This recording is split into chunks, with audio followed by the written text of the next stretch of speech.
Selling guns back on the streets, lying to judges, and selling drugs are among the many crimes a former Baltimore City police detective says he committed while on the job. He became emotional while on the witness stand today. WJZ investigator Mike Helgren is following the explosive testimony from the federal courthouse. Mike? Denise, Jamel Rayam cried when he heard his children's voices in the background of a wiretapped call. He says he testified because he wanted to do the right thing, but there are questions about why he was still on the force after a number of past incidents.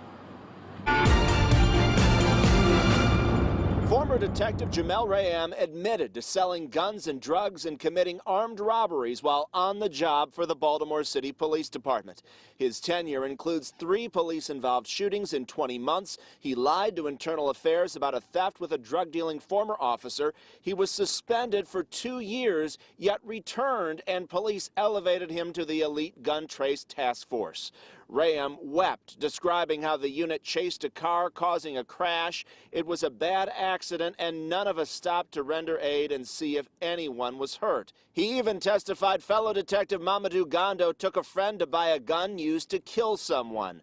Rayam said since his arrest last year, he's accepted responsibility. Although I was doing so much wrong, it got to a certain point where too much was too much. Lawyers for detectives Marcus Taylor and Daniel Herschel, who are on trial for robbery, overtime fraud, and other charges, painted Rayam as a serial liar. The case has exposed the lack of checks and balances in the BPD. I was only 14, brother. Rapper Young Moose claimed last year that Herschel harassed him and stole money.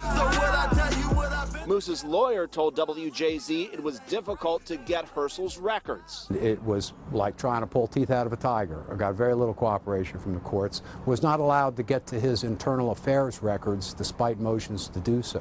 Herschel's lawyers tried to paint the detective as an outsider in the squad who was even thought of as a possible informant and snitch who never committed crimes of violence.